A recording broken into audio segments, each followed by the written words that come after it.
నా విమోచకుడు సజీవుడు అనే మాటలు మనం నేర్చుకునేడానికి దేవుడు గొంగ్లాం ప్రజల దగ్గరికి దేవుడు తీసుకొచ్చారు కాబట్టి దేవునికి మహిమ కలుగును గాక. దేవుని స్తోత్రం. హల్లెలూయా. నా విమోచకుడు సజీవుడు. ఆయన సజీవుడైన దేవుడు ఎవరిలో ఉంటారో వాళ్ళు కూడా సజీవు లెక్కలోనే ఉంటారు. లేకపోతే నువ్వు జీవిస్తున్నావు కానీ మృతుడవే అంటే దేవుడికి పనికిరావు, మనుషులకు కూడా పనికిరావు. భూ సంబంధమైనవే వెతుక్కుంటా భూలోకంలోనే ఉండిపోతావు విడవబడిన సంఘంలో. కాబట్టి దేవుడు సజీవుడైన దేవుడు. కాబట్టి దేవుని హిందీ పాట పాడుకుందాము, దేవుని ఆరాధిద్దాము. జిందా ఖుదా అంటే జీవిస్తున్న దేవుడు మన మధ్యలో ఉన్నాడు, మనకి ఎన్నో కార్యాలు చేశాడు.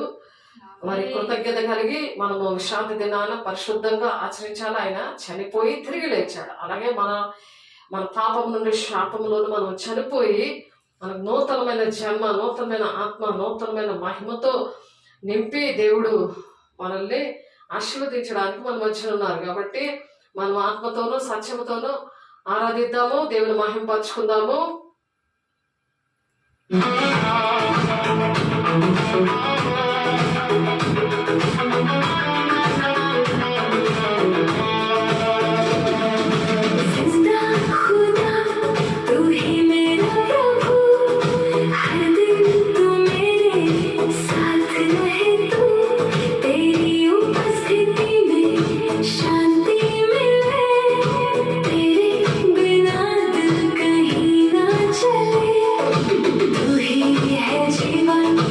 तू ही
कहेगा मेरा प्रभु जिंदा खुदा तू ही मेरा दिल का सिंहासन है तेरा हर पल तेरा ही नाम लो तुझ में ही जीवन हो जिंदा खुदा तू ही प्रभु मेरा सब कुछ सिर्फ तू तेरी महिमा गाता रहो जब तक है ये सांस मेरी जिंदा खुदा तू ही प्रभु सना सना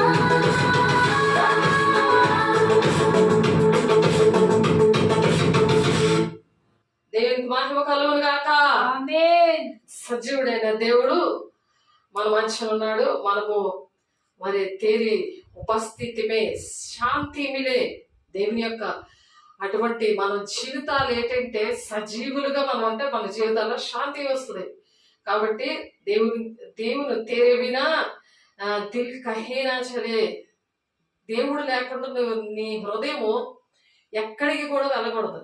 దేవుని హృదయంతో నువ్వు ఎక్కడికి వెళ్తే అక్కడ జయమిస్తాడు. దేవుని ఎక్కడ ఇచ్చిపెట్టేసి నువ్వు పరిగెడతా ఉన్నావు అనుకో, ఏ పనులు అవ్వు. ఎందుకంటే చచ్చిపోయిన వలన ఏ పనులు అవ్వు. సజీవులైన దేవుడిని కలిగి ఉన్నావు కాబట్టి మనం దేవుని పిల్లలుగా సజీవులుగా ఉండాలని దేవుడు మాట్లాడుతున్నారు యోబు గారి ద్వారా. 19వ అధ్యాయము 25వ వచనంలో, అయితే నా విమోచకుడు సజీవుడును తర్వాత ఆయన భూమి మీద నిలుచుననియు నేను ఎరుగుదును. ఆయన భూమి మీద నిల్చోడానికి రెండవ రాకడలో వస్తున్నాడు. ఈలాగు నా చర్మము చీకిపోయిన తర్వాత శరీరముతో నేను దేవుని చూచెదను. సమాధిలో పెడితే శరీరం అంతా చీకిపోతుంది కదా, చనిపోతాం. కానీ దేవునితో ఈ పునరుత్థాన దినమున దేవుడు ఎలాగైతే చనిపోయి 3వ నాడు లేచాడో అలాగే మనము చనిపోయినా సరే సమాధిలోనున్నా సరే మనము లెగిస్తాము. దేవునికి మహిమ కలుగును గాక. చనిపోయినా సరే మనం బ్రతుకుతామంట అని మరి దావీదు భక్తుడు యోబు గారు చెప్తున్నారు. కాబట్టి అలాగా ఎంతమందో దేవుడు చనిపోయిన వారిని సజీవులుగా చేశారు వాళ్ళు బ్రతికుండగానే. కానీ మనం కూడా సజీవులుగా ఉంటే మనం కూడా చనిపోయిన వాళ్ళని బ్రతికించగలము. దేవుడు నాకు ఈ ప్రాంతంలో అటువంటి దర్శనం పిలుపుతో తీసుకొచ్చారు. దేవునికి మహిమ కలుగుగా. ఆ సాక్ష్యం మీరు పోయిన ఆదివారం విన్నారు, చాలాసార్లు వింటున్నారు. కాబట్టి మీరు అందరూ సహకరించి ప్రార్థన చేయాలి, సహకారం కూడా అందించాలి దేవుని యొక్క పనిలో. ఎందుకంటే జీవ గ్రంథంలో పేరు ఉంటుంది. పేరు లేకపోతే దేవుని రాజ్యంలో ఉండము మనము. కాబట్టి ఇహలోకంలో ఉంటూనే మనము జీవ గ్రంథంలో పేర్లు అనేవి మనవి ఉండడానికే దేవుడికి కృపకాలం ఇచ్చారు. దేవునికి మహిమ కలుగును గాక. దేవునికి మహిమ తెచ్చేవారుగా మనం ఉన్నప్పుడు మరి మృతులుగా ఉండరు అనమాట. వాళ్ళు జీవిస్తున్నారు కానీ మృతులుగానే ఉండరు. పరిశుద్ధాన్ని పొందుకున్న వాళ్ళు జీవంతో ఉండి దేవునితో ఆ విధంగా గడపాలని దేవుడు ఆశపడుతున్నారు. కీర్తన 16వ అధ్యాయము 11వ వచనములో జీవ మార్గమును నీవు నాకు తెలియజేసదవు అంటున్నాడు దావీదు భక్తుడు. ఏ మార్గం అది? జీవ మార్గము. అంటే మరణ మార్గము ఒకటి ఉందన్నమాట. సైతాన్ మార్గంలోకి వెళ్తావా, జీవ మార్గంలో ఉంటావా అని దేవుడు అడిగాడు. దేవుడు రెండు చూపించాడు. దేవుని సేవకుల దగ్గరికి వచ్చినప్పుడు ప్రతి ఒక్కరికి చూపించారు. మరి రీసెంట్గా కూడా చూపించారు. సాతాన మార్గంలో ఉన్న మనుషుల్ని దేవుడు ఇంటిలో పెట్టి సంఘంగా పెట్టారు. నువ్వు సాతాన మార్గంలోకి పారిపోతావా, లేకపోతే దేవుని మార్గంలో ఉంటావా? జీవ మార్గమును నీవు నాకు తెలియచేసదవు. దేవుడు చెప్పినప్పుడు దేవుడితో అడిగే ఏదైనా స్టెప్ వేయాలి. అందుకే దేవుడు మేలు కలిగే మార్గం ఏదో నన్ను అడిగి తెలుసుకొనిడి అని ఉంది వాక్యం. ఇర్మియా గ్రంథంలో మనం చదువుకున్నాము పోయిన వారం. కాబట్టి మేలు కలిగే మార్గం ఏదో అడిగి తెలుసుకోవాలి మనం. ఆ మేలు అనేది ఏంటంటే జీవ మార్గము నీవు నాకు తెలియజేసదవు. దేవుడు తెలియజేస్తాడు. అందుకే అడగాలి. ప్రతి విషయం కూడా దేవుడిని అడగాలి. మనుషుల్ని అడిగి మనుషులతో కాంటాక్ట్ పెట్టుకోకూడదు. మన స్వబుద్ధి యందు ఆధారపడకుండా పూర్ణ ప్రవర్తన అంతటి యందు యెహోవా అధికారానికి ఒప్పుకో అంటున్నాడు. యెహోవా అధికారము లేదు, సేవకుల అధికారము లేదు అక్కడ. అటువంటి మార్గం అది జీవ మార్గమా, మరణానికి వెళ్ళే మార్గమా? అది పాపానికి వెళ్ళే మార్గమా? 2 మార్గాలు సెలెక్ట్ చేసుకోమంటే ఏది సెలెక్ట్ చేసుకున్నావు? అది దేవుడు అడుగుతున్నారు. దేవుని బిడ్డ దేవుని దగ్గర సరి చేసుకోవాలా. నీ సన్నిధిని సంపూర్ణ సంతోషం కలదు. ఎప్పుడైతే నీ దేవుని సన్నిధి ఉంటుందో నీతోటి జీవం కలిగినట్టు ఉంటుంది. అంటే జిందా కుదా అంటే సజ్జం గల దేవుడు. నువ్వు సజ్జం గల దేవుడు పొందుకోను కూడా సాతాను ఆత్మను కాసేపు దేవుని ఆత్మ కొంతసేపు పొందుకోకూడదు. ఎప్పుడైతే దుష్టుడు సాంగత్యం చేస్తావో, దుష్టుడితో నువ్వు మాట్లాడుతూ ఉంటావో సాతానుడు నీలో ఎంటర్ అయిపోతాడు. నువ్వు బ్రహ్మపరిచే ఆత్మలో దేవుడు నాతో ఉన్నాడులే అనుకుంటావు, కానీ దేవుడిని అడగాలి. సాతాను పిల్లల్ని అడగకూడదు. అది ఏంటది ఆ మార్గము? జీవ మార్గము. నీవు నాకు తెలియజేసదవు, నీవు నాకు తెలియజేస్తావు. దేవుడు నీతో మాట్లాడాడు కదా ఇన్ని విషయాలు, ఈ మాటలు ఈ విషయాలు మాట్లాడతాడా లేదా? చెప్పాలా? మాట్లాడతాడు. మాట్లాడినప్పుడు దేవుని అడిగి నీవు నాకు తెలియజేసదవు అంటున్నాడు దావీదు భక్తుడు. జీవ మార్గము నీవు నాకు తెలియజేసదవు. నీ సన్నిధిలో ఎందుకు అక్కడ దేవుని సన్నిధి ఉంటది? నువ్వు అడిగి తెలుసుకున్నప్పుడు, దేవుడు చెప్పినప్పుడు, నువ్వు చేసినప్పుడు మనం ఏంటంటే దేవుడు చెప్తేనే మనం చెయ్యాలి. ఏ విషయమైనా ఏదైనా సరే. నీ సన్నిధిని సంపూర్ణ సంతోషం కలదు. నీ కుడి చేతిలో నిత్యము సుఖములు కలవు. సుఖంగా నిన్ను దేవుడు పెంచుతాడు. అప్పుడు ఎంత రాత్రి పగలు కష్టపడినా సరే అవి చిరు సంచిలో పోతా ఉంటే, మరి ఇంట్లో దేవుని సన్నిధి లేక దేవుని సన్నిధి అక్కడ ఉంటుంటే ఏం చేస్తాం? ఎవరిని విడిచిపెట్టమని చెప్పాడు దేవుడు. ఇందాక వాక్యం మనం చూసాం. అందరినీ విడిచిపెట్టి రమ్మంటున్నాడు దేవుడు. కాబట్టి దేవునికి మొదటి స్థానం ఇచ్చి దేవుడు ఏంటంటే ఇహలోకంలో అన్నదమ్ములు, అక్క చెల్లెలు, భూములు, ఆస్తులు ఇస్తాడు. అది బంధము. దేవుని పిల్లలకి ఉండే బంధం అది. శరీరానుసారంలో నీ పిల్లలు కాదు, కానీ ఆత్మ సంబంధమైన పిల్లలే నీ సంతానంగా నేను ఎంచుతున్నాను అంటున్నాడు. అప్పుడు నువ్వు ఎలా ఉండాలి? శరీరానుసారంగా ఉండకూడదు, ఆత్మ సంబంధమైన బంధంలో ఉండాలి. ఆ బంధంతో కాంటాక్ట్ చేయాలి. దేవుణ్ణి అడగాలి, ఆ బంధంతో అడగాలి. శరీరానుసారమైన బంధంతో అడగకూడదు. ఆత్మానుసారమైన బంధం ఒకటి ఇచ్చాడు కదా. ఇహలోకంలో అన్నదమ్ములు, అక్కచెల్లు, భూములు, ఆస్తులు ఇస్తా అన్నాడు కదా. ఆ బంధముని అడగాలి. దేవుని సేవకుల్ని, దేవుని సంఘములో బిడ్డల్ని అడగాలి. కాబట్టి ఈలాగు ఆయన ఏం చెప్తున్నాడు యోబు గారు? ఈలాగు నా చర్మము చీకిపోయిన తర్వాత శరీరంతో నేను దేవుని చూస్తాను అంటున్నాడు. అలాగున్నప్పుడు దేవుని మనం చూస్తాము. 2వ రాకడలో, రహస్య రాకడలో. ఒకవేళ ఇప్పుడు చనిపోయినా సరే, ఎటువంటి నిందలు, బాధలు, శ్రమలు వచ్చినా దేవుని విషయంలో రాజీ పడకూడదు. ఒకవేళ చంపేసినా సరే నువ్వు దేవునితో రాజీ పడకూడదు. దేవుని విషయంలో నువ్వు ఏ మనిషితో కూడా నువ్వు రాజీ పడకూడదనే కదా అంత క్లియర్గా రాశారు. ఆ వాక్యాలు అక్కడే వదిలేసి వచ్చేసి ఇక్కడ సాతాను పిల్లలతో మాట్లాడుకుని సాతాను ఆత్మతో మనం డెసిషన్ తీసుకోకూడదు. దేవునికి మహిమ కలుగును గాక. నా మట్టుకు నేను చూచెదను అంటున్నాడు ఆయన. నా మట్టుకు నేను చూస్తాను దేవుడిని, ఎవరో చూపించరు. అప్పుడు దేవుడు మనం సజీవంగా అలా ఉంటేనే కదా చూస్తాము. చచ్చిపోతే ఎలా చూస్తాము? చూడం కదా. శరీరం చీకిపోయినప్పుడు చనిపోతా అప్పుడు మనం సమాధిలో ఉంటాము. ఈ తరంలో అయితే మనం చనిపోకుండానే దేవుడు ఈ తరంలోనే దేవుడు రాకడనేవి, ఈ మర్మాలు అనేవి అన్ని కూడా దేవుడు బోధిస్తా ఉన్నాడు. ఏ విధంగా అంటే అపోస్తల కార్యము 1వ అధ్యాయం 7వ వచనంలో ఉంది. ఆ మర్మాలు మనకు బోధిస్తున్నాడు దేవుడు. కాలములను సమయములను తండ్రి తన స్వాధీనంలో ఉంచుకొని ఉన్నాడు. వాటిని తెలుసుకున్నట మీ పని కాదు. మీరు ఎప్పుడు ఏది చేసేద్దాం అనేది అది మన పని కాదు. కాబట్టి కాలం, సమయం అనేది ఎప్పుడు ఏది చేయాలో దేవుడికి తెలుసు. కాబట్టి దేవుడిని అడిగి తెలుసుకోవాలి. మనం ప్రతిది కూడా మేలు చేయగలిగే మార్గం ఏదో అడిగి తెలుసుకోనండి అని మనం మాటలు నేర్చుకున్నాం. కాబట్టి ఎఫెసీయులు 1వ అధ్యాయం 8-9 వచనాల్లో కూడా కాలం సంపూర్ణమైనప్పుడు జరగవలసిన ఏర్పాటును బట్టి ఆయన తన దయా సంకల్పము చొప్పున తన చిత్తమును గూర్చిన మర్మమును మనకు తెలియజేస్తాడు. మన పట్ల దేవునికి ఏ చిత్తం ఉందో ఆ మర్మము దేవుడు తెలియజేస్తాడు దేవుడు. అందుకనే ఇక్కడ యోబు గారు కూడా మరి నా విమోచకుడు సజీవుడనియు, తర్వాత ఆయన భూమి మీద నిలుచుననియో నేను ఎరుగుదును అంటున్నాడు. ఆయన ఆ భూమి మీద నిలబడతాడు. అలాగే మనము కూడా నిలబడాలి. దేవునికి ఇష్టంగా దేవుడు మన ఒంటిలో ఉన్నప్పుడు ఆయన నిలబెడతాడు. దేవునికి మహిమ కలుగును గాక. మనమేమి తొందర పడిపోక్కర్లేదు. మనమేమి అన్ని చేసేద్దామని అన్ని చేసేస్తా ఉంటే ఆయన ఏం చేయడు, ఆయన ఏం పట్టించుకోడు. నువ్వు దేవుణ్ణి అడిగినప్పుడు నీ పక్షాన నుండి నువ్వు ఇంత ఆలోచిస్తుంటే ఇంకా ఎక్కువ ఆశీర్వదించాలని దేవుడు ఆశపడుతుంటాడు. కాబట్టి దేవుని అడగకుండా ఏ పని చేస్తే ఆయన ఆశీర్వాదాలు కోల్పోతారు అంతే. అందుకని దేవుడు ఈ మాటలు చెప్తున్నారు. దేవుని బిడ్డ ఇక్కడ కీర్తన 16:11 జీవ మార్గము నీవు నాకు తెలియజేసేదవు, నీ సన్నిధి నీ సంపూర్ణ సంతోషము కలదు, నీ కుడి చేతిలో నిత్యము సుఖములు కలవు. సుఖంగా ఉండాలని దేవుడు మాటలు చెప్తున్నారు. కష్టాలు రావాలని మాటలు చెప్పట్లేదు. నువ్వు మటుకు నువ్వే కష్టాలు తెచ్చుకుంటున్నావు దేవుని మాట వినక.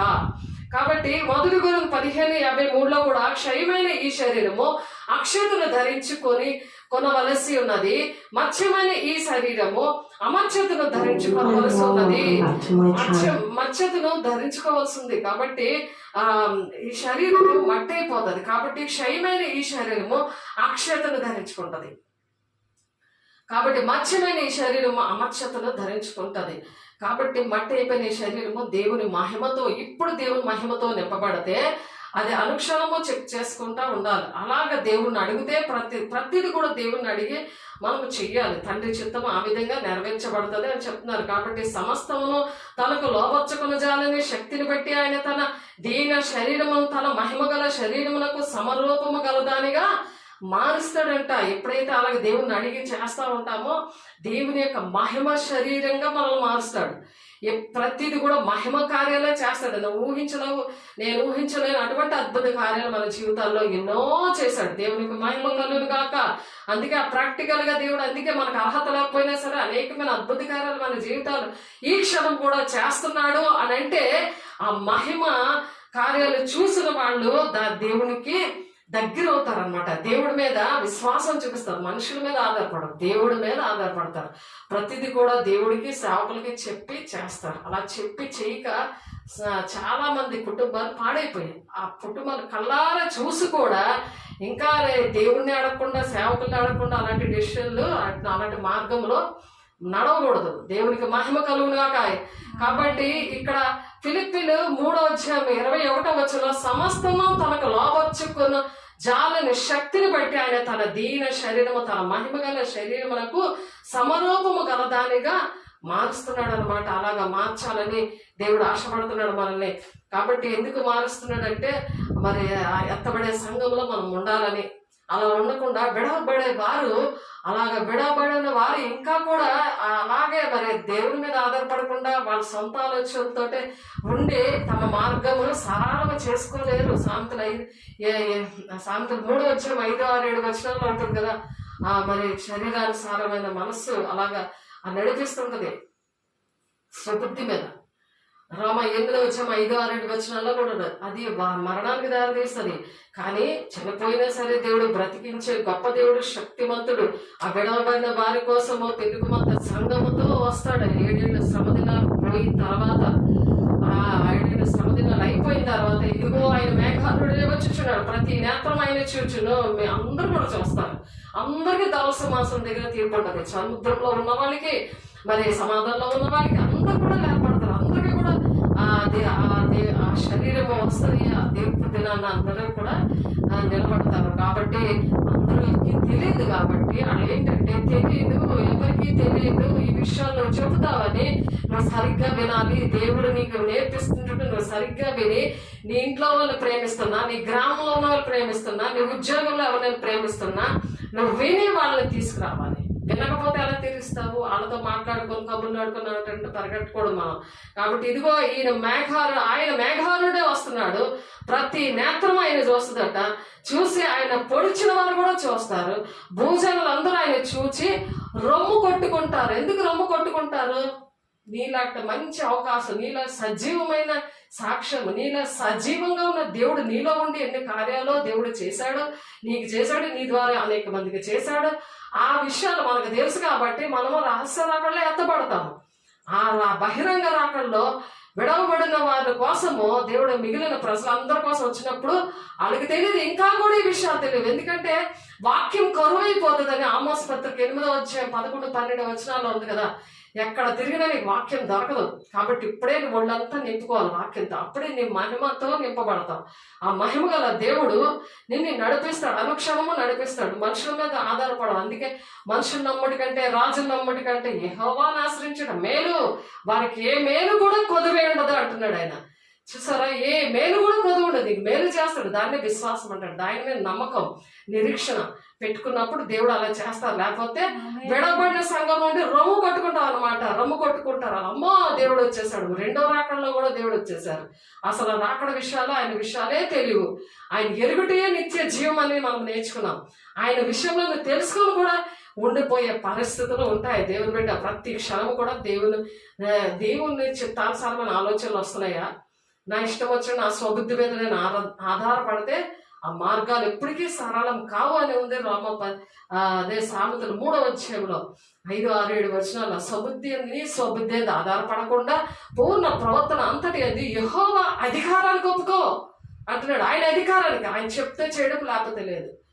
అది ఆ విధంగా దేవుడి మీద ఆనుకున్నప్పుడు ఆయన మన పక్షాల నుండి యుద్ధం చేస్తాడు సాతానుతో. ఎటువంటి ఆటంకాలు ఉన్నా యుద్ధం చేస్తాడు. మనం విశ్వాసంతో, నిరీక్షణతో మనము ఉండాలి. అందుకని అవి మనం నేర్చుకుంటున్నాం, దేవుడు మనకి నేర్పిస్తున్నాడు. అందువల్ల నా హృదయం సంతోషించుచున్నది, నా ఆత్మ హర్షించుచున్నది, నా శరీరము కూడా సురక్షితముగా నివసించుచున్నది. బీపీలు, షుగర్లు రావు. ఈ శరీరము సురక్షితంగా ఉంటుంది, టెన్షన్లు రావు. అది కీర్తన 16:9 దావీదు భక్తుడు అనుభవించి చెప్తున్నాడు. మనం కూడా దేవుల్లో ఉన్నప్పుడు ప్రశాంతంగా ఉంటుంది. హిందీ సాంగ్ కూడా అదే పాడుకున్నాం, జిందా ఖుదా. ఆయన బ్రతికిన దేవుడు, చనిపోయిన దేవుడు కాదు. చనిపోయి తిరిగి లేచాడు. ఆయన పునరుత్థానుడే. మరి ఆయన లేచాడు, తండ్రి కుడిపార్శ్వాన కూర్చున్నాడు. మనం కూడా పెళ్లి కుమారుడు పక్కన మనము పెళ్లి కుమార్తెగా కూర్చోవాలని ఆయన ఇవన్నీ కూడా నేర్పిస్తున్నాడు. అవి నేర్చుకోవడమే కాదు, అనేక మందికి నేర్పించాలని చెప్తున్నాడు. మరి ఇంట్లో ఎవరికి చెప్తున్నావు? దేవుడు లెక్క అడుగుతాడు. ఆడ కూడా లెక్క అడుగుతాడు. నువ్వు చెప్పకపోతే, నువ్వు నేర్చుకోకపోతే. దేవుడు అన్ని అవకాశాలు ఇచ్చినందుకు దేవునికి మహిమ కలుగునుగాక. దేవా నేను చేస్తానయ్యా, నిన్ను అడిగే చేస్తానయ్యా అని ప్రమాణం చేయాలి. దేవునికి మహిమ కలుగును గాక. క్షయమైన ఈ శరీరం అక్షయతను ధరించుకుంటుంది కాబట్టి అక్షతను ధరించుకోవాల్సి వస్తుంది. కాబట్టి మత్స్యమైన ఈ శరీరం అమర్చతను ధరించుకోవాల్సి వస్తుంది. ఈ పాత బట్టలుగా ఇవేమి ఉండవు, మహిమ శరీరాలు వస్తాయి. కాబట్టి ఆ మహిమ పరిచర్య దేవుడు మనకు అప్పచెప్పారు. అదే గ్లోరీ. గాస్పల్ చర్చ్ అంటే ఏంటి? మహిమ పరిచర్య అని అర్థం దాన్ని. కాబట్టి మహిమతో నింపే పరిచర్య అది. పిలుపు దర్శనం మీద దేవుడు వాడుకోవడానికి ఇష్టపడిన దేవునికి మహిమ కలుగునుగాక. మత్తయి 5వ అధ్యాయము 8వ వచనంలో కూడా హృదయ శుద్ధి గలవారు ధన్యులు. హృదయం ఏమో కపటంగా ఉంటుంది అన్నమాట, కపటమైన ప్లానింగ్స్. అదేంటంటే హృదయ శుద్ధి లేకపోతే దేవుణ్ణి చూడలేరు. దేవుణ్ణి చూసే కళ్ళు ఒకప్పుడు ఉండేవి, ఇప్పుడు లేవు అని అంటే ప్రతిరోజు చూసే కళ్ళే ఉండాలి. ఎప్పుడో నేను చూశాను, ఇప్పుడు చూస్తానంటే కుదరదు.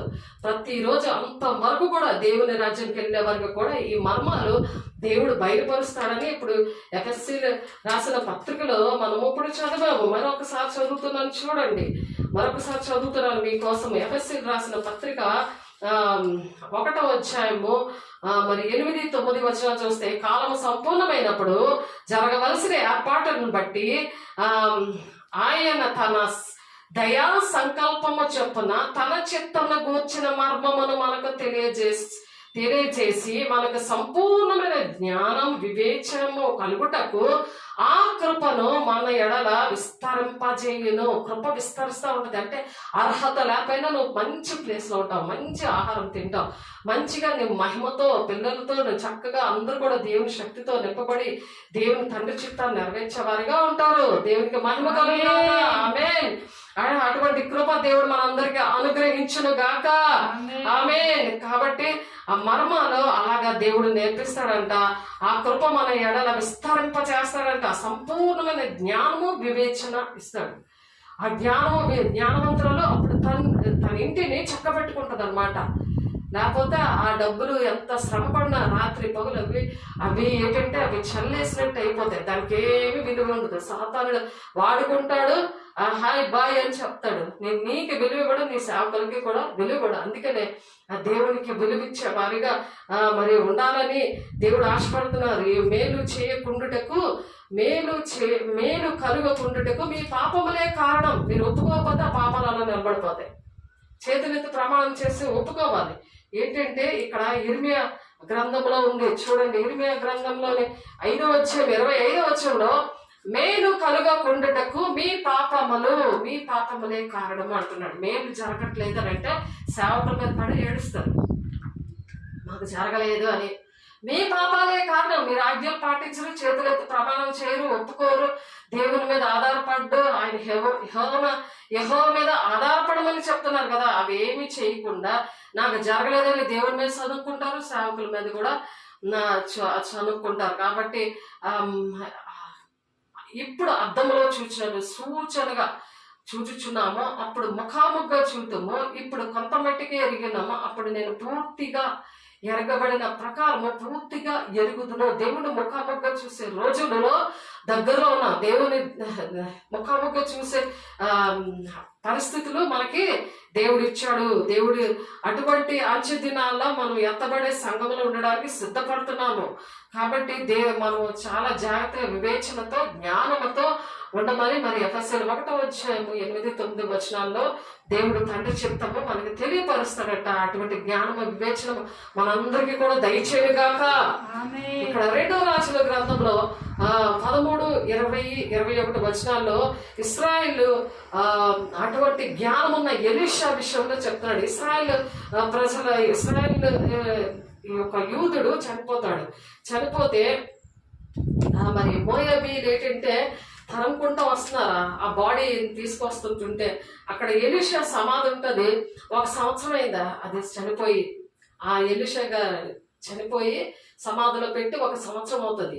అయితే ఈ మోయాబీలు పరిగెత్తుకొని వాళ్ళు వెంటాడుతున్నారు. అప్పుడు ఏం చేశారు, ఈ యూదుడిని ఆ సమాధిలో పెట్టేసి వాళ్ళు పారిపోతారు అనమాట. పెట్టేసరికి ఇక్కడ ఎలీషా చనిపోయి 1 సంవత్సరం అయినా సరే ఆ ఎముకలు తగిలి అతను సజీవుడుగా నిలబడతాడు అనమాట.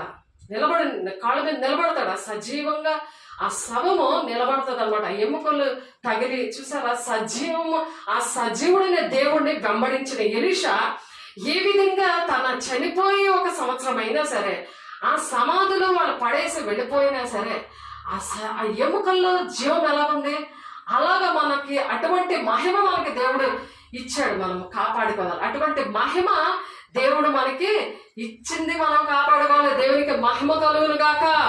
మనలో జీవాత్మ ఉంది, జీవ మార్గములో దేవుడు నడిపిస్తున్నాడు. దేవుని బిడ్డ అది గ్రహించుకొని మనం పని చేయాలి, అది గ్రహించుకొని మనం అలాగ జీవించాలి. అప్పుడు దేవునికి మహిమ తెచ్చేటట్టు ఉంటాము మనము. అది దేవుని పిల్లలుగా దేవునికి మన పట్ల ఉన్న చిత్తము. దేవునికి మహిమ కలుగును గాక. ఆమేన్. దానియేలు గారు కూడా దానియేలుగా 12వ అధ్యాయం 2వ వచనంలో మరియు సమాధుల్లో నిద్రించి అనేకులు మేలుకొనెదరు అని ఉంది. అక్కడ కొందరు నిత్య జీవం అనుభవించుటకు, కొందరు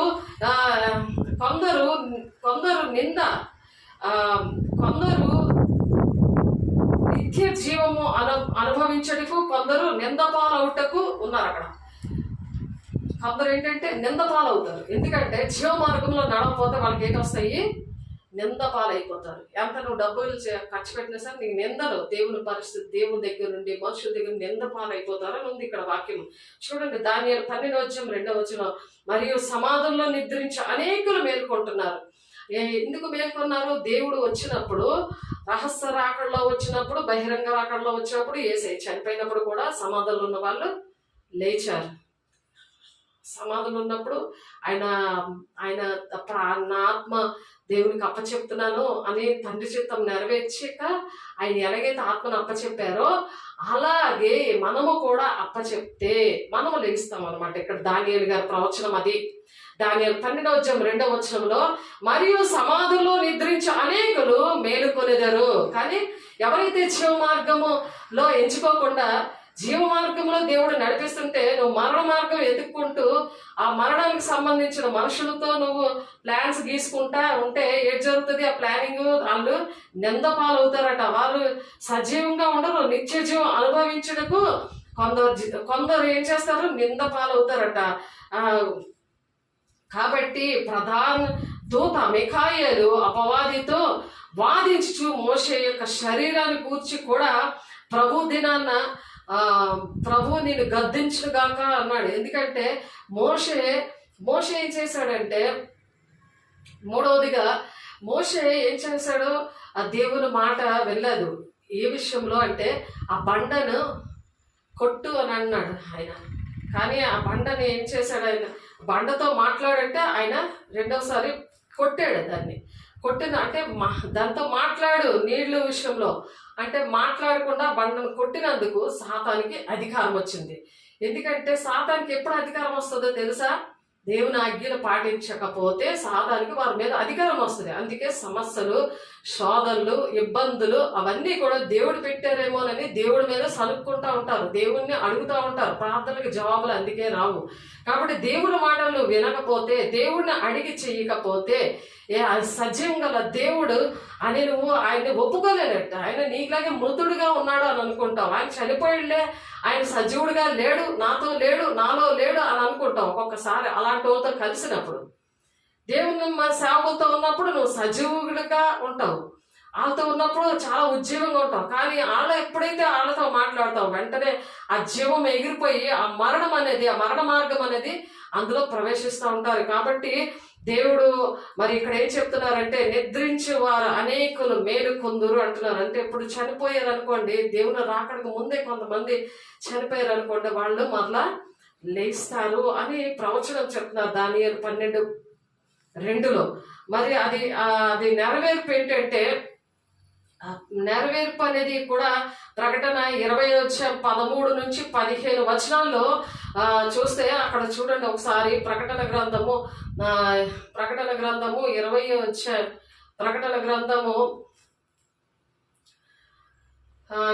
అధ్యాయము మనము ఇది ఒకసారి చాలాసార్లు చెప్పుకున్నాము.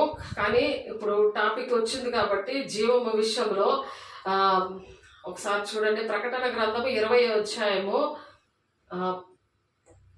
13 నుండి 15 వచనాలు. సముద్రము తనలో ఉన్న మృతులను అప్పగించను, మరణమును పాతాళమును వాటి వశములో ఉన్న మృతులను అప్పగించను, వారిలో ప్రతివాడు తన క్రియల చొప్పున తీర్పు పొందేను. చనిపోయినా సరే అలా తీర్పులో నిలబడతాడు దేవుని సింహాసనం దగ్గర. మరణము మృతుల లోకమును అగ్నిగుండములో పడవేయబడెను, మరణమును మృతుల లోకమును అగ్నిగుండములో పడవేయబడెను. ఈ అగ్నిగుండము రెండవ మరణము. అంటే వాళ్ళు సజీవులుగా ఉండరు. ఇప్పుడు మనం చనిపోయినా దేవుని రాకడొచ్చినా మనము సజీవులుగా ఉంటాం అన్నమాట.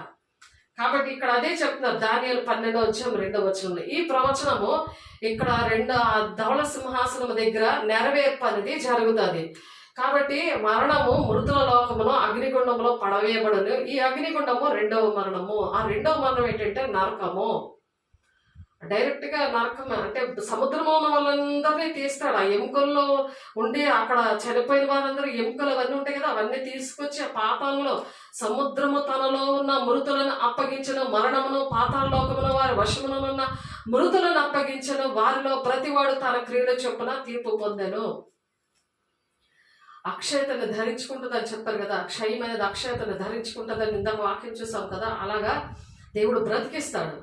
అలాగా చనిపోయిన వాళ్ళు బ్రతికిస్తాడు. చనిపోయిన వాళ్ళు బ్రతుకుతారా అని అనుకుంటారు. కానీ ఇదిగోండి దేవుడు ఎలా బ్రతికారో, సజీవం గల దేవుడు ఎలాగైతే బ్రతికాడో మన మధ్యన ఉన్నాడో అలాగే మనం బ్రతుకుతాం. ఎవరైతే జీవమార్గంలో నడవట్లేదో వాళ్ళు బ్రతకరు. వాళ్ళ పరిస్థితి ఏంటి? రెండవ మరణం వాళ్ళని నిలబడి చేస్తుంది. అదే ఈ అగ్నిగుండము రెండవ మరణము. అంత క్లియర్ గా రాశారు చూడండి. 14వ వచనం, ప్రకటన 20:14 వచనం. ఈ అగ్నిగుండము రెండవ మరణం. అంటే ఆ మరణము నిత్యము కాలుతూ ఉంటారు. అక్కడ చావు అనేది, ఆత్మకి చావు లేదు. కాబట్టి ఎవరి పేరైనానో జీవ గ్రంథం లేఖనము వ్రాయబడినట్టు కనబడిన ఎడల వాడు అగ్నిగుండంలో పడవేయబడును. మనం ప్రార్థన చేస్తాం, సాకార్ల పేరు జీవ గ్రంథంలో ఉండాలి, ఆమేన్ అని చెప్తుంటాం. కానీ మన క్రియల అనుక్షణము కూడా మత్తయి 24:13 ప్రకారము అంత వరకు సహించుకుంటా ఉండాలి. రక్షణను అలా కాపాడుకోవాలి. దేవునికి మహిమ కలుగును గాక. మన రక్షణ ఈ రోజు ఒక్కరోజేనా? ఈ రోజు ఒక్కరోజే వింటామా? చచ్చిపోయే వరకు కూడా మన రక్షణ ఆ విధంగా కాపాడుకోవాలి. అప్పుడు ఈ నెరవేర్పు జరుగుతుంది. దేవుని జీవ గ్రంథంలో మన పేరు ఉంటుంది అనమాట. మనం అలా సహకరించాలి దేవుని రాజ్యాన్ని కట్టడానికి. కాబట్టి ఈ ప్రధాన దూత మిఖాయేలు అపవాదితో వాదించింది మోషే యొక్క ఆ శవం విషయంలో, ఆ శరీరం గూర్చి ప్రభు నిన్ను గద్దించునుగాక అని చెప్తే ఆ కొండ మీద మోషే విశ్వాసంగా జీవించి మరణించాడు. కాబట్టి మహిమ శరీరం ఇచ్చి పరలోకంలోనికి దేవుడు తీసుకెళ్లాడు. దేవునికి మహిమ కలుగునుగాక. ఆయన విశ్వాసము దేవుడు మనందరికీ ఇచ్చునుగాక. అలాగా దేవుడు అలాగా కార్యాలు చేస్తానంటాడు. అలాగే ఏలియా మరణం ఏంటంటే చూడకుండా మరి మనలను తీసుకువెళ్తాడు. ఏలియా చూడండి, ఏలియా ఇక్కడ మోషే విషయంలో అలా చేశారు. యేసయ్య రూపాంతరం కొండ మీద మరి దేవుడు అక్కడ ఇటు సైడ్ మోషే, అటు సైడ్ ఏలియా గారు నిలబడతారు. అక్కడ మరి యోహాను, పేతురు, యాకోబు అక్కడ ప్రార్థన చేస్తుంటారు. ప్రార్థన చేస్తున్నప్పుడు వాళ్ళకి ముగ్గురికి ఒక గుడారము కట్టాలి అని ప్లాన్ చేస్తుంటే ఆ ప్లానింగ్లు అన్నీ కూడా ఆపమంటాడు దేవుడు. ఆ పైనుండి స్వరం వస్తుంది. ఆకాశం తండ్రి అయిన దేవుడు స్వరం వచ్చి ఆ దేవుని మాట మీరు వినండి అని. ముగ్గురు కనబడగానే వీళ్ళిద్దరూ సహకరించడానికి వస్తారు. అలాగే సజీవులుగా ఉన్నారు వాళ్ళు చనిపోయినా సరే వాళ్ళు సజీవులుగా ఉండి దేవుడికి సహకరిస్తున్నారు. నా బాబు కూడా అలాగే సహకరిస్తున్నాడు, నా సేవకి అలాగే కనిపించాడు. మహిమ యోహాన్ అని ఇప్పుడు హైదరాబాద్లో ఉన్నారు, విజయనగరంలో ఉన్న వాళ్ళకి అక్కడ ట్రాన్స్ఫర్ అయినందుకు. కాబట్టి వాళ్ళు చూశారు ఈ విషయాలన్నీ కూడా.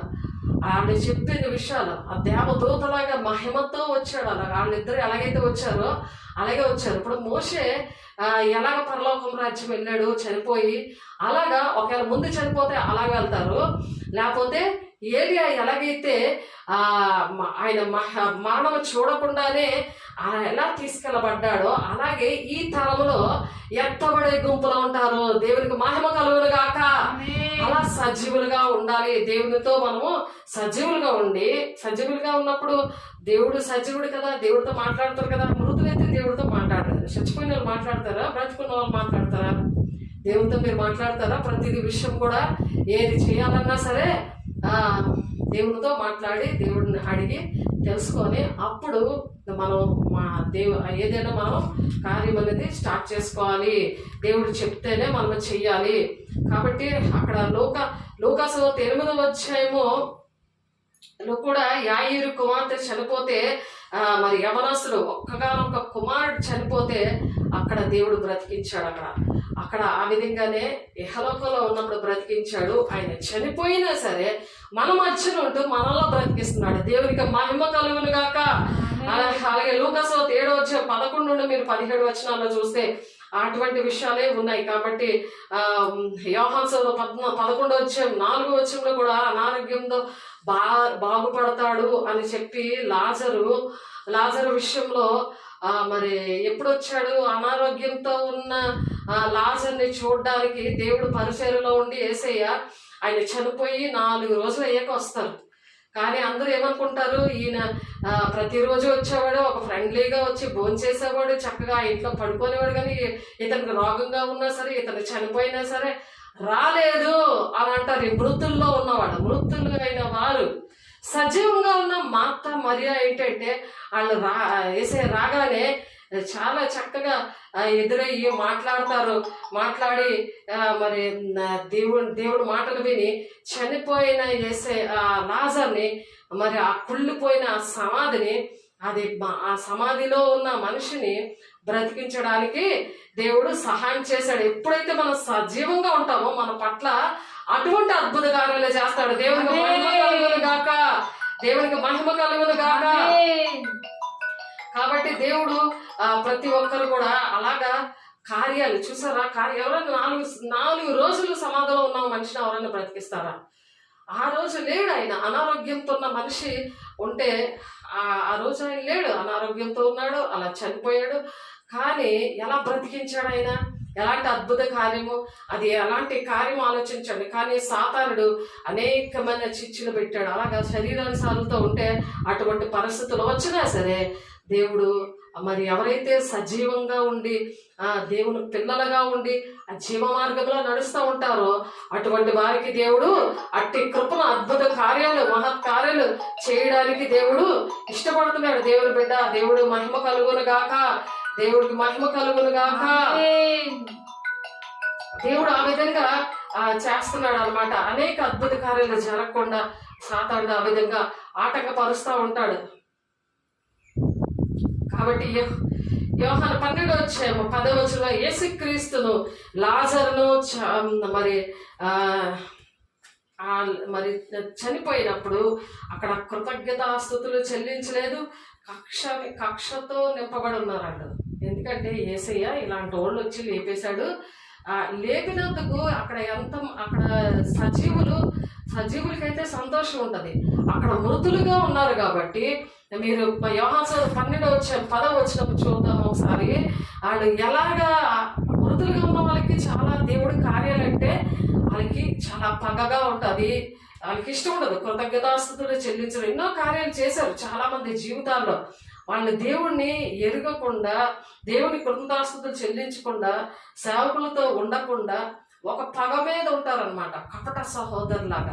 ఇక్కడ కూడా అలాగే ఉన్నారు. అతన్ని బట్టి యూదులలో అనేకులు తమ వారిని విడిచి యేసునందు విశ్వాసం ఉంచారు గనుక ప్రధాన యాజకులు లాజరును కూడా చంపని ఆలోచన చేసిరి. మరునాడు ఆ పండుగ వచ్చి బహు జన సమూహము యేసు యెరూషలేమునకు వచ్చుచున్నాడని విని ఖర్జూరపు మట్టలు పట్టుకొని ఆయనని ఎదుర్కొనబోయి, జయము ప్రభు పేరట వచ్చేవాడు ఇశ్రాయేలు రాజు స్తుతించబడునుగా కానీ కేకలేస్తున్నారు.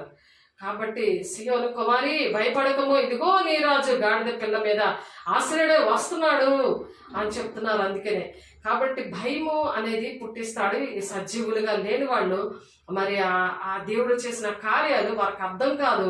ఒక విశ్వాసము, నిరీక్షణ వారు లేకుండా చేస్తారు. మరి మనము సజీవులుగా ఉన్న వాళ్ళని మన జీవం లేని వారితో సంబంధం ఉండకూడదు. అందుకే శరీరానుసారం నీ పిల్లలు కారు, ఆత్మ సంబంధాల పిల్లలనే నీ సంతానంగా నేను ఎంచుతాను అంటున్నాడు. అలాగే ఎంచడానికి మనం ఏంటంటే సజీవులుగా మనం జీవితాంతం కూడా ఉండాలి. కాసేపు చనిపోయిన వాళ్ళ, కాసేపు బ్రతుకున్నట్టు మనం అలాగే యాక్టింగ్ అనేది మనం చేయకూడదు. కాబట్టి ఇర్మియా 5:25 మీకు మేలు కలగకుండా ఉండడానికి మీ పాపాలే కారణం. మేలు ఎందుకు జరగట్లేదంటే ఇటువంటి పాపము ప్రతిదీ కూడా భక్తిహీనతను బట్టి వస్తుంది. కాబట్టి వాక్యం తెలియక వస్తుంది. వాక్యాన్ని నిర్లక్ష్య పెడితే దేవుణ్ణి నిర్లక్ష్య పెట్టినట్టు. కాబట్టి వాక్యం అనేది మనం ఒంటిలో ఉండాలని దేవుడు ఆశపడుతున్నాడు. దేవుని బిడ్డ, దేవునికి మహిమ కలుగునుగాక. దేవుడు మరి అనేక మరి అటువంటి వారి కోసము దేవుడు ఏం చేశాడంటే మత్తయి 24:32 వసంతకాలం అంజూరపు చెట్టును శపించాడు. అంజూరపు చెట్టును అటువంటి వారిని అంటే ఎందుకు శపించాడు? వాళ్ళు జీవము లేకుండా ఉన్నారు. జీవ మార్గంలో నడిపిస్తుంటే నడవట్లేదు. ఎంత పిలిచినా సరే వాళ్ళు ఏంటంటే అదే కోడి తన రెక్కల కిందకి పిలుస్తున్నది అని మనము వాక్యం చెప్పుకున్నాం. కానీ వాళ్ళు రానన్నారు, వాళ్ళు ఇష్టపడరు. వాళ్ళు దేవుడి సన్నిధికి కానీ దేవుడి పిల్లలతో కానీ ఉండడానికి వాళ్ళు ఇష్టపడరు. వాళ్ళతో మాట్లాడడానికి కూడా ఇష్టపడరు. ఎందుకంటే వాళ్ళు అంజూరపు చెట్టులాగా ఫలాలు లేని వారిగా ఉన్నారు. కాబట్టి ఆ పరిశుద్ధ వారము మనం చెప్పుకున్నాం కదా, పరిశుద్ధ వారం, హోలీ వీక్ అని చెప్పుకున్నాము. అందులో 2వ రోజుని అంజూరపు చెట్టుని దేవుడు శపించాడు అనమాట. అలా శపించినప్పుడు అక్కడ ఏంటైంది? అక్కడ చూడండి, అక్కడ మత్తయి 24:32 వసంతకాలము అంజూరపు చెట్టుని శపించాడు. ఇశ్రాయేల్ ఏంటంటే ఇశ్రాయేల్కి ఇది అంజూరపు చెట్టు అంటే ఇశ్రాయేల్ తిరుగుబాటు చేశారు కదా, దేవుని మాట వినకుండా. అలాగే తిరుగుబాటు చేసే వారికి ఫలాలు లేకుండా ఉన్నాయి. అంజూరపు చెట్టు ఎలాగైతే శపించాడో దేవుడు, తిరుగుబాటు చేసే వారి జీవితాల్లో కూడా అటువంటి శాపం అనేది ఎలుబడి చేస్తుంది. అది దాని అర్థం. ఇశ్రాయేల్కి సూచన అది. ఇశ్రాయేల్ ప్రజలు ఫాలో అవ్వకూడదు. అలాగా దేవుని మాట ఆశీర్వదించబడిన జనాంగమే.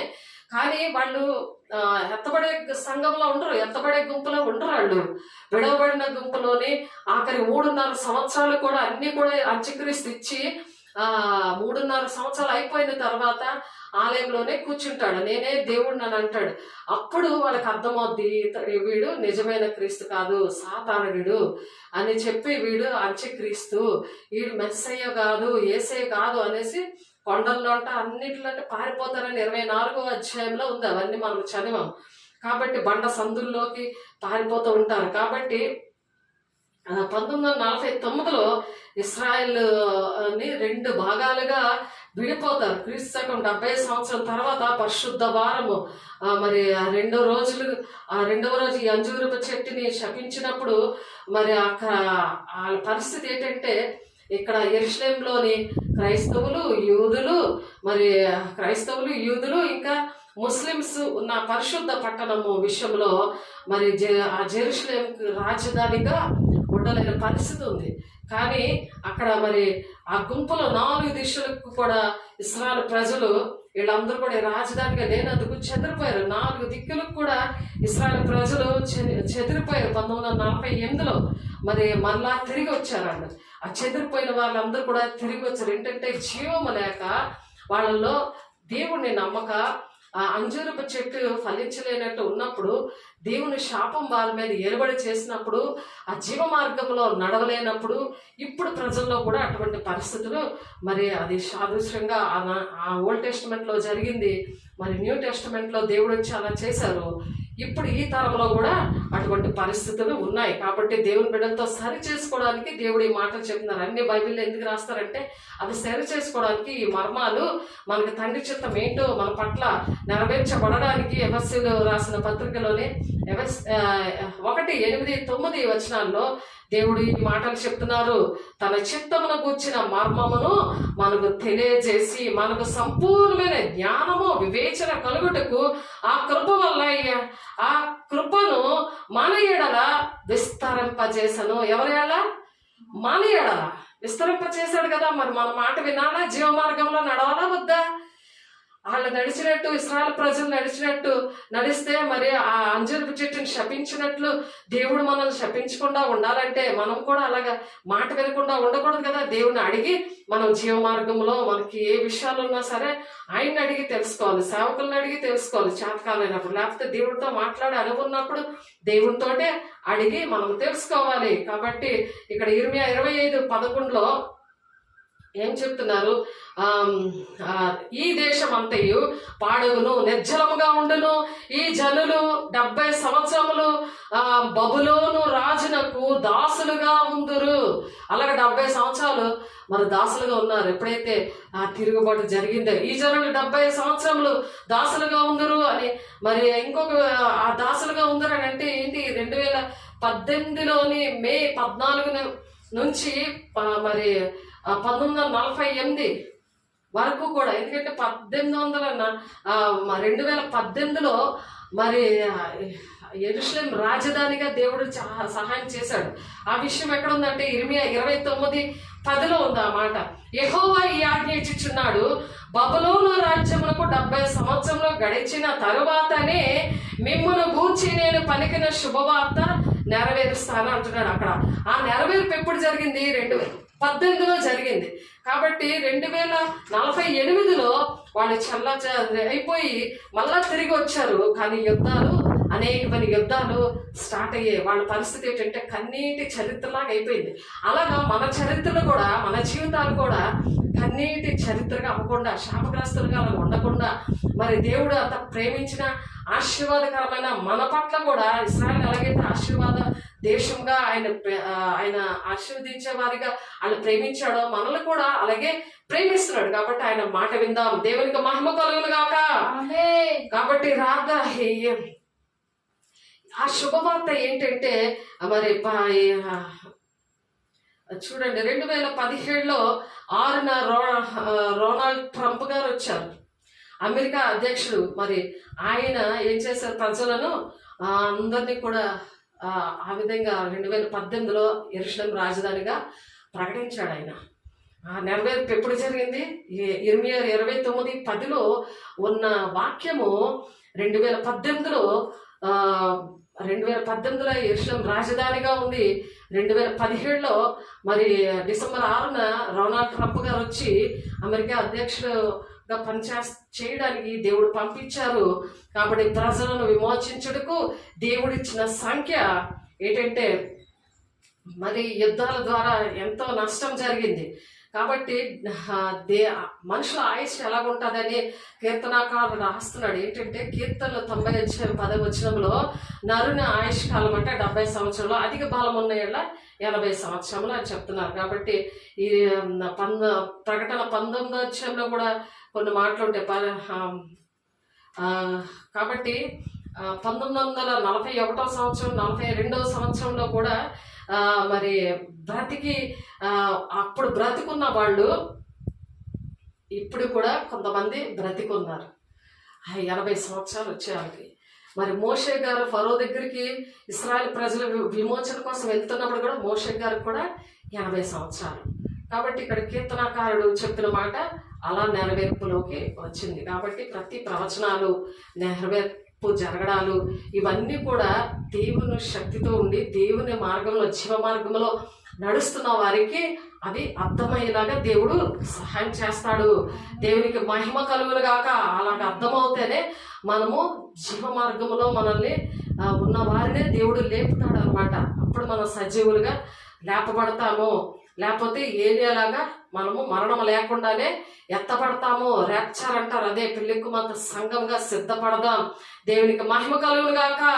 కాబట్టి అక్కడ ఇక్కడ మత్తయి సువార్త 24:32-33 అది లేతగా మరి చిగురిస్తున్నప్పుడు లేతగా పుట్టి చెట్టు కొమ్మలు అనమాట. అవి చిగురించడం అంటే లేతది అంటే ఏంటి? అంజూరపు చెట్టు. ఒకసారి చూద్దాం, ఆ వాక్యం చదువుదాము, అప్పుడు మీకు అర్థమవుతుంది. ఎలాగ దేవుడు ఒక ప్రణాళికను బట్టి అక్కడ రాశారంటే చూడండి. మత్తయి సువార్త 24:32. మత్తయి సువార్త 24:32.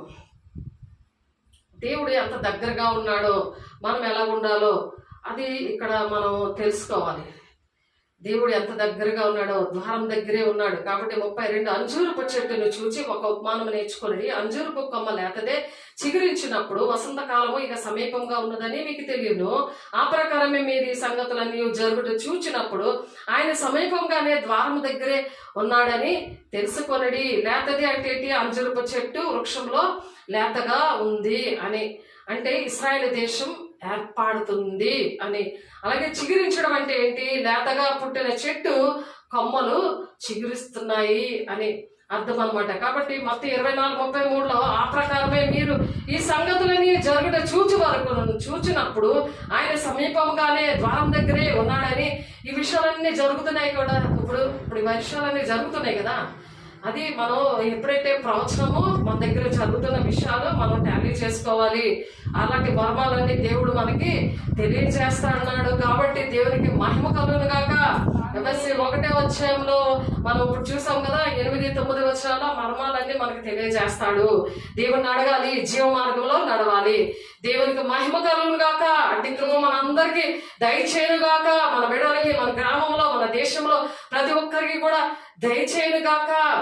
కాబట్టి ఆయన పరలోకపు గవని యొద్ద ఉన్నాడు. ఎక్కడున్నాడు ఆయన? పరలోకపు గవని దగ్గర. ఒక కాలు అటు వేశాడు, ఇంకో కాలు వెనక్కి ఉన్నది. వెంటనే అది అడుగు తీసి అడుగు వేశాడంటే ఆయన వస్తాడు. అలాంటి కార్యాలు కూడా దేవుడు చేస్తున్నాడు. కాబట్టి యెహెజ్కేలు గ్రంథం 38వ అధ్యాయంలో చూస్తే మరి మాగోగు అంటే రష్యా, ఇరాన్ అంటే పార్సియా, మరి కూషు అంటే సుడాన్, పూతు అంటే లిజియా.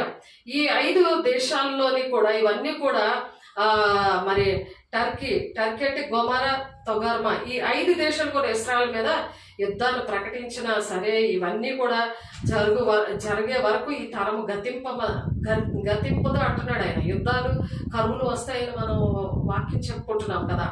ఇవి ఇలాగా వీళ్ళతో యుద్ధములన్నీ జరుగుతాయని హెస్కేల్ 38వ అధ్యాయంలో ఈ దేశాలతో ఇశ్రాయేలుకి యుద్ధము జరుగుతుందని ముందుగానే హెస్కేల్ ద్వారా ప్రవచనము ఆ నెరవేర్పు అనేది జరిగాక ఇది ఇవన్నీ జరుగు వరకు ఈ తరము గతింపదని నిత్యంగా మీతో చెప్పుచున్నాను అని యేసయ్య 24వ అధ్యాయము మొత్తం 24వ అధ్యాయం 34వ వచనంలో చెప్తున్నారు. ఈ తరం ఎప్పుడు గతిస్తుందో ఆ విషయాలు మనకు చెప్పారు. కాబట్టి ఇశ్రాయేలు ఎవరు కూడా ఏమీ చేయలేరు. మరి దేవుడు ఆశీర్వదించిన దేశం కాబట్టి వారు వినకపోయినా దేవుడు మనల్ని కూడా అలాగే ప్రేమిస్తున్నాడు ఆయన. లేకపోతే శ్రమలు గుండా వెళ్తారనమాట వినలేనప్పుడు. కాబట్టి ఒక తరం ప్రజలు ఉన్నారు, జనియా అని. అంటే అది గ్రీకులో మరి ఒక యుగం అనే అర్థం అనమాట. ఒక తరము ఒక యుగం అనే అర్థము. 1948వ సంవత్సరంలో ఇశ్రాయేల్ దేశం ఏర్పాటు చేసినప్పుడు ఉన్న తర్వాత ఈ యొక్క 2018వ సంవత్సరం మరి వీళ్ళు చూసారు. అంటే వాళ్ళకి 80 సంవత్సరాలు వచ్చేప్పుడు అంతవరకు కూడా.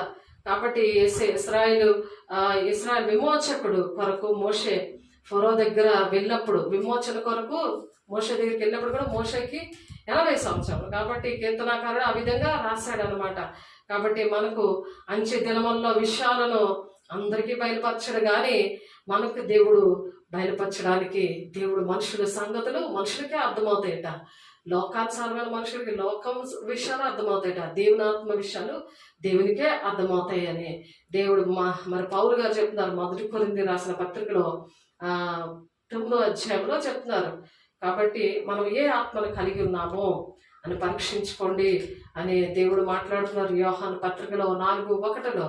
కాబట్టి మనం ఈ అంచె దినాల్లో అలాగా పరీక్షించుకుంటూ జీవ మార్గంలో నడవడానికి దేవుని దగ్గర అడుగుదాము, చేతులెత్తి ప్రమాణం చేద్దాము. దేవుడి మాటలు దీవించిన గాక. పరిశుద్ధుడ, ప్రేమ గల దేవ, అభిషక్తుడ, సజీవం గల దేవుడు నా తండ్రి, నేను మా మధ్య నుండి మాతో మాట్లాడి మమ్మల్ని సరి చేయడానికి వచ్చిన దేవా, నీకు వందనాలు వందనాలు వందనాలు వందనాలు. మహిమగల దేవా, అంచె దినాన్ని వారిని లేపుతానంటున్నావు ప్రభా. పరిశుద్ధుడ, మోషే వలె ఏరియా వలె ప్రభా నా తండ్రి అయ్యా ఎంతో అర్థమయ్యేలాగా మాతో మాట్లాడావు నాయన. అయ్యా రహస్య రాకడలో వచ్చినప్పుడు అయ్యా నా తండ్రి నేను నీ ఆత్మతో మేము ఎత్తబడాలి, నీ రాజ్యానికి అంతం వరకు సహించుకోవాలి ప్రభా. జీవ కిరీటం ఇస్తానని ప్రకటన 2:10 ఉన్నావు నాయన. అంతం వరకు సహించబడే రక్షించబడాలంటున్నావు ప్రభా. అయ్యా నా తండ్రి మీరు ఇచ్చిన ఈ భాగ్యాన్ని బట్టి నీకు వందనాలు. నీ మాటలు అయ్యా నా తండ్రి ప్రతి ఒక్కరిలో కూడా నూరంతలుగా ఫలవంతంగా ఫలించునుగాక చేస్తున్నాము. నీ మహిమగల నామములో ఫలించునుగాక చేస్తున్నాము. అయ్యా భక్తిహీనుల దగ్గర కుడిపార్శ్వన సాతాడు ఉంటాడు అంటున్నావు నాయన. అది ఆ గురుగులు విత్తి వెళ్ళిపోతాడు నాయన. వాక్యం తీసేసి ఆ గురుగులు విత్తేయకుండా శరీరానుసారులతో కలవకుండా ఆత్మానుసారులతో ఆత్మబంధాన్ని తో ఉండి ప్రభా అనేక విషయాలు నేర్చుకొని నా తండ్రి నాయన ఆ శరీరానుసారులైన కుటుంబాలని ప్రభా బాగు చేయడానికి ప్రభా మీరు సహాయం చేయడానికి మా మధ్యకి వచ్చారయ్యా, మాతో మాట్లాడారయ్యా. మేము జీవం గల దేవుని సంఘముగా అయ్యా మీరు రక్తం ఇచ్చి కొన్న సంఘముగా నా తండ్రి మాకు శిరసగా ఉండి నడిపిస్తున్నందుకు మీకే కోట్లాది కోట్లాది వందనాలు చెల్లిస్తూ ప్రతిదీ కూడా నీ బలమైన హస్తాల్లో పెడుతూ నీ సాక్షిగా మమ్మల్ని నిలబెట్టుకుంటున్నందుకు, చేతులెత్తి ప్రమాణం చేసిన బిడ్డలను దీవిస్తున్నందుకు మీకే వందనాలు స్తోత్రాలు చెల్లిస్తూ అయ్యా తను ప్రేమించే వారికి సమస్తము సమకూర్చి చేస్తున్నట్టు ప్రభా అంత కృపను మీరు అనుగ్రహించినందుకు వందనాలు స్తోత్రాలు చెల్లిస్తూ యేసయ్య పరిశుద్ధ నామములో బ్రతిమలాడి వేడుకుంటున్నాం తండ్రి. ఆమేన్. తండ్రి యొక్క దీవెన, కుమారుని యొక్క కృప, పరిశుద్ధాత్మ యొక్క నిత్య సహవాసము సదాకాలము కూడా ప్రతి ఒక్కరికి మనందరికి కూడా తోడేండి నడిపించును గాక. ఆమేన్. దేవునికి మహిమ కలుగును గాక. God bless you. దేవుడు మిమ్మల్ని దీవించి ఆశీర్వదించును గాక. ఆమేన్.